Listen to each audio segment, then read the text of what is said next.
Rescue teams responded to over 50 emergency calls throughout the night as a severe weather system ravaged the region. Highway infrastructure has become impassable in multiple areas, and approximately 20,000 residents remain without electrical power. The National Weather Service maintains an active flood advisory for significant portions of West Virginia, with dangerously high water levels persisting across numerous transportation routes. This represents the second destructive weather event to strike the region within the past month, raising serious concerns among meteorologists and emergency management officials. On this Tuesday, August 18, 2026, the situation remains dire for residents across West Virginia, Eastern Kentucky, and the broader Ohio Valley corridor. Understanding the broader context, the region currently faces a compound crisis rather than an isolated weather incident. Less than a month prior, on July 21, 22, an intense storm system deposited over 7 inches of precipitation in north-central portions of West Virginia. The flooding that followed pushed water levels in the Bannon River to 10.6 feet, obliterating a record established in 1985 that had endured for more than 40 years. That previous event claimed 2 lives and necessitated 83 emergency rescue operations. State leadership mobilized 310 National Guard members, incorporating specialized helicopter rescue teams into operations. Electrical outages affected more than 12,000 properties. Retail facilities experienced catastrophic water damage, with a major store in Weston suffering significant structural impact. Major transportation arteries, including Interstate 79 and U.S. Route 48, were forced to close completely. Infrastructure damage extended across multiple counties, destroying or severely compromising bridges, drainage systems, and culverts. Ongoing recovery efforts. Reconstruction work continues without interruption. The State Highway Division has maintained a workforce of 3,100 personnel operating 1,000 specialized vehicles in restoration operations. As recovery efforts persist, the National Guard continues deployment with 201 soldiers and 67 vehicles actively engaged in assistance activities. Response teams have removed nearly 3,000 tons of debris from affected communities. Multiple counties are still working to restore water service to affected households. Federal emergency management resources have been activated, with the federal government committing $4.5 million in disaster assistance designated for affected counties through established emergency response channels. The Small Business Administration has activated emergency lending programs, offering reduced interest financing for business owners and residential property owners across 9 impacted counties. Yet these recovery resources arrive amid an intensifying crisis. A second major flooding event has already begun striking the state. This convergence creates an exceptionally perilous situation for West Virginia communities. Sunday, August 16, brought 3 consecutive bands of intense precipitation through the state. Charleston's primary airport recorded over 4 inches of rain within a 24-hour period, an extraordinary measurement for that region. Emergency dispatch centers in a single county fielded more than 50 water rescue requests spanning Sunday through early Monday. Multiple waterways breached their banks, including Paint Creek near Miami and Cabin Creek in residential communities. A major landslide forced the closure of an eastbound state highway route. Multiple sections of Paint Creek Road disappeared underwater. A residential structure in one county sustained damage when a tree crashed through it. Several neighborhoods across multiple municipalities experienced inundation from rising waters. Local volunteer emergency responders managed numerous rescue operations, vehicle extrications, and infrastructure damage assessments throughout the night. A tragedy occurred Sunday afternoon in one county when a driver made a navigation error into an active flood zone. The vehicle was swept away by surging water, and a piece of debris penetrated the windows. Despite escape attempts, the occupant was overcome by the current. This incident underscores the lethal nature of floodwaters and reinforces safety guidance to retreat from rising water, rather than attempt passage. Flooding extended into several additional counties throughout Sunday afternoon. A separate severe weather system impacted north-central regions, disconnecting over 20,000 properties from electrical service. Multiple counties reported numerous downed trees, severed power infrastructure, and widespread transportation disruptions. Monday afternoon brought renewed storm activity to north-central West Virginia. Weather Service officials issued a flash flood alert at 4:28 p.m., covering multiple counties and regions. Emergency dispatch logs documented at least 10 water rescue responses in one county alone during a concentrated time frame. Roads rapidly became impassable across the affected area. Specific transportation corridors experience complete washouts or submersion, multiple directional closures at various intersections, complete destruction of one road's structural integrity, multiple additional routes blocked by high water levels, and blocked passage on residential streets. Weather forecasters warned of continued storm impact on a major interstate corridor. Multiple interstate sections, state highways, and secondary routes remain closed due to mudslides and water inundation across the state. Multiple major transportation corridors remain impassable. Several sections of a primary U.S. highway, 2 separate segments of an interstate route, 2 disconnected sections of a toll road, another interstate spanning multiple mile markers, and an additional state route with multiple closures. Drivers traversing West Virginia must consult the state's real-time transportation monitoring website before departing for any destination, with repeated checks recommended for accurate current conditions. The atmospheric conditions creating this disaster involve a dangerous intersection of multiple meteorological factors. Across 7 days, precipitation totaling 5 to 10 inches fell across 9 states spanning the upper Midwest through the Mid-Atlantic. Indiana experienced the most severe impacts, with 2 communities recording measurements exceeding 12 inches. That weather system claimed at least 6 fatalities before redirecting toward the Ohio Valley region. The responsible weather pattern consists of a stationary frontal boundary combined with an atmospheric moisture corridor. Atmospheric measurements indicate moisture saturation levels of 1.75 to 2 inches, exceptionally elevated for Appalachian regions during this season. Wind shear in the 20 to 25 knot range is organizing this moisture into concentrated thunderstorm clusters, producing rainfall intensities of 1 to 2 inches hourly, with some cells exceeding these rates significantly.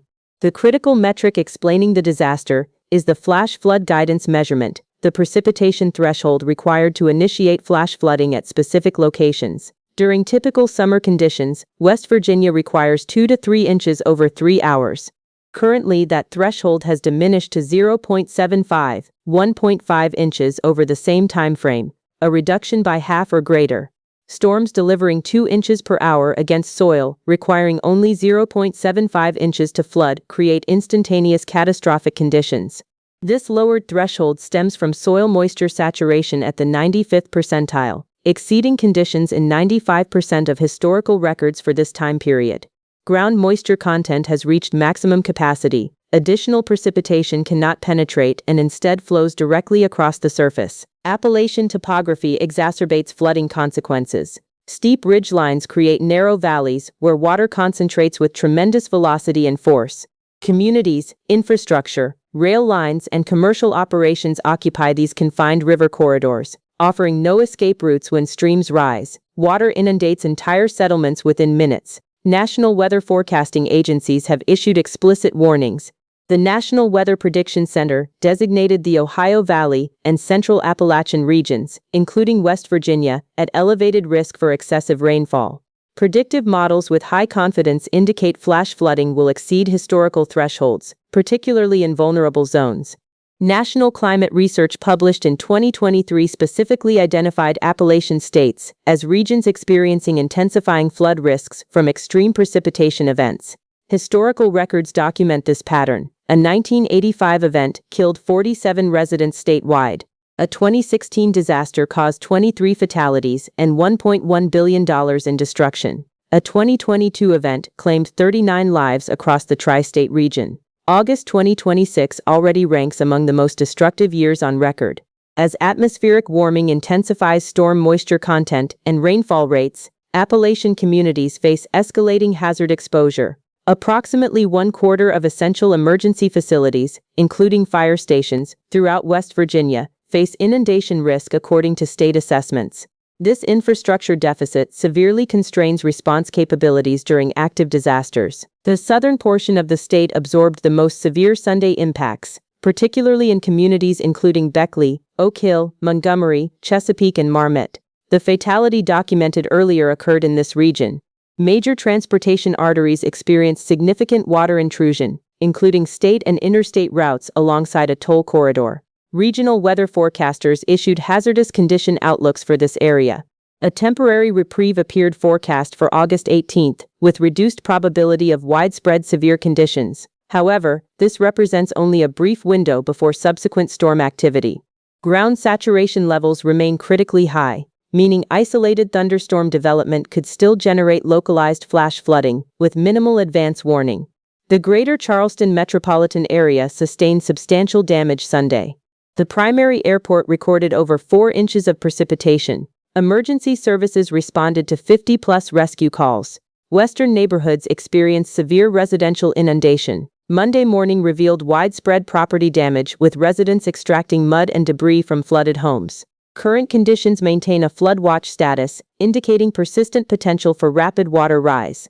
Residents occupying properties near creek systems and tributary networks should maintain emergency preparation. Evacuation bags packed, route planning completed, and immediate departure protocols established. Waiting for visible water approaching residences creates unacceptable risk. A cluster of counties including Weston and Buckhannon comprises the area that experienced the most severe July damage. These communities simultaneously manage recovery operations from the previous month's catastrophe while confronting new flooding this week.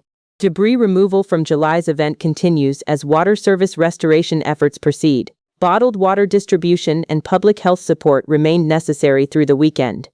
Immediately north, additional counties faced flash flood warnings Monday afternoon.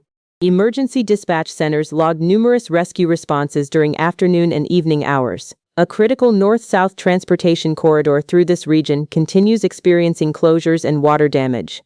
Western counties encompass some of West Virginia's most isolated communities, where road infrastructure represents the sole connectivity to outside resources. Losing transportation networks means losing access to medical care, supplies, employment, and emergency services for vulnerable populations in these extremely rural areas. Flood warnings covered this entire region Monday evening. Tuesday, August 18th. Weather forecasting authorities maintain a Level 2 risk designation for the Ohio Valley and Central Appalachian Corridor. Upper atmospheric disturbances embedded within a broader weather pattern are triggering scattered to extensive thunderstorm formation as afternoon heating peaks. High-resolution predictive models indicate storm development progressing through afternoon hours. Atmospheric conditions remain favorable. Moisture saturation at 1.75 to 2 inches, wind shear at 20 to 25 knots, and storm rainfall rates of 1 to 2 inches hourly. A moderating factor for Tuesday involves lower-level wind patterns. Wind speeds at 10 to 15 knots with storm movement perpendicular to the frontal boundary reduce the probability of training, a meteorological phenomenon where successive storms repeatedly drench identical locations, transforming significant flooding into catastrophic inundation. Tuesday's configuration presents somewhat reduced training potential. However, this reduction remains relative. Weather Prediction Center discussions specifically note that repetitive heavy rain bands remain possible across certain areas. Given current soil saturation thresholds, any recurring rainfall presents substantial flooding hazard. Tuesday carries genuine danger, though somewhat diminished compared to recent days, yet the saturated ground conditions ensure significant risk persists. Wednesday night into Thursday, August 20th. The atmospheric setup for this timeframe presents the most threatening conditions. Upper-level atmospheric mechanics indicate a concentrated weather disturbance amplifying and advancing southeastward toward the mid-Mississippi Valley region. The primary precipitation corridor targets southeastern Missouri, southern Illinois, western Kentucky, and Tennessee, with forecasted rainfall of 2 to 4 inches and localized peaks approaching 6 inches. Critical for West Virginia, overnight hours activate a low-level atmospheric jet, essentially a concentrated ribbon of rapidly moving air near ground level, typically intensifying after sunset. Model forecasts indicate this jet strengthening to 25 to 30 knots overnight, transporting atmospheric moisture northward toward the Ohio Valley. Combined with strong upper-level lifting mechanisms from the amplifying weather disturbance, this creates focused zones for intense thunderstorm organization. Forecasters specifically warn of back-building potential, a particularly dangerous phenomenon, where new storm development continuously initiates upstream while existing systems move across identical areas, causing rainfall accumulation to concentrate repeatedly over single locations. Back-building scenarios represent among meteorology's most severe flooding threats. Predictive model consensus adds confidence to this forecast. Both North American and European modeling systems consistently indicate robust atmospheric lifting mechanisms. Multiple consecutive forecast cycles maintain this signal, demonstrating model stability and forecaster confidence. West Virginia occupies the eastern margin of this event zone, assigned a marginal Level 1 risk classification.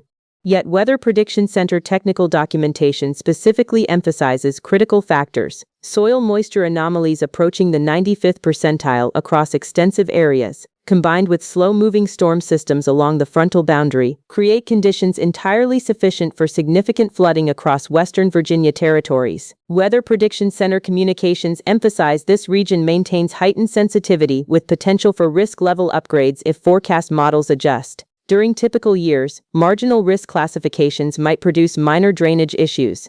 Current conditions transform marginal designations into potential catastrophic scenarios. Flash flood guidance thresholds at 0.75 inches eliminate safety margins. Significant flooding develops without requiring major storm systems. Wednesday night into Thursday morning, August 20th, precipitation returns during nighttime hours when residents sleep. Historical flood fatality data demonstrates most deaths occur during darkness when individuals lack awareness of rising water. Residents occupying flood-vulnerable locations must establish evacuation protocols before bedtime. Essential items, footwear, communication devices, vehicle keys, should remain immediately accessible. County Emergency Alert System enrollment provides potentially life-saving notifications. Forecasts indicate no substantial dry period through the week's conclusion. Regional Weather Services predict scattered thunderstorm development every day Thursday through Saturday. Multiple storms daily will intensify, producing damaging wind gusts and heavy precipitation capable of generating localized flash flooding. Extended saturation without drying intervals between successive weather systems perpetuates hazard accumulation. Current flash flood watch designations extend through Friday morning, representing the furthest predictable timeframe. Extended pattern analysis suggests watch periods will likely expand as forecasters gain additional model guidance. Congressional action addresses long-term flood vulnerability. Recent bipartisan legislation passed committee authorization for comprehensive feasibility assessments, examining flood risk management across multiple West Virginia river systems. Legislative provisions reduce financial burden sharing requirements for vulnerable communities participating in Federal Army Corps flood management projects. Reauthorized Environmental Protection Agency drinking water and wastewater infrastructure programs support communities experiencing flood-related water service disruptions.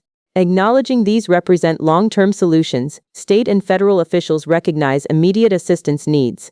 The State Resiliency Office, restructured in 2023, coordinates non-federal recovery funding. Current legislative appropriations total $5 million, though administrators candidly characterize this as insufficient relative to actual requirements.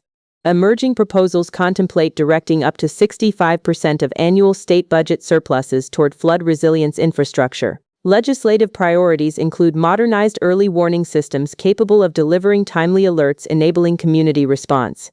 These policy discussions continue in state capital and federal corridors, as communities including Weston, Buchanan, and numerous others monitor rising waterways, anxiously awaiting assistance while successive storms approach. Vehicle safety during flooding. Never attempt passage through flooded roadways. Vehicle-related fatalities represent the predominant category of flood deaths nationwide. Water movement as shallow as 6 inches creates sufficient force to destabilize pedestrians. 2 feet of water overwhelms most vehicles' traction and buoyancy. When encountering submerged roads, regardless of familiarity or apparent shallowness, reverse direction immediately. Survival depends on refusing to proceed. Preparation and response timing. Residents occupying flood-vulnerable zones must act before water arrival. Flash flood watch designations signal preparation time. Relocate irreplaceable items to elevated levels, establish evacuation routes, prepare departure supplies.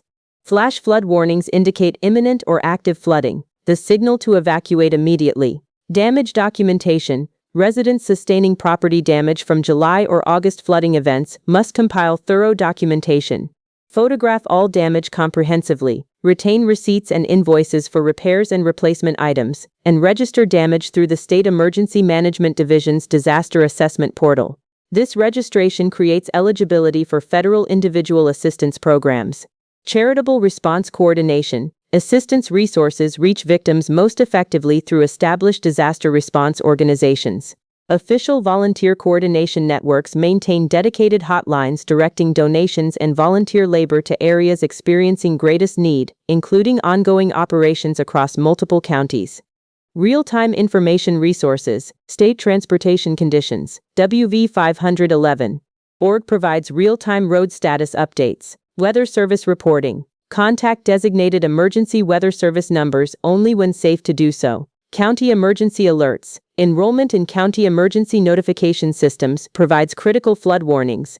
Minutes often determine survival outcomes. Forecast outlook. No meaningful dry period extends through at least August 24th. Conditions remain in active evolution, with frequent updates anticipated.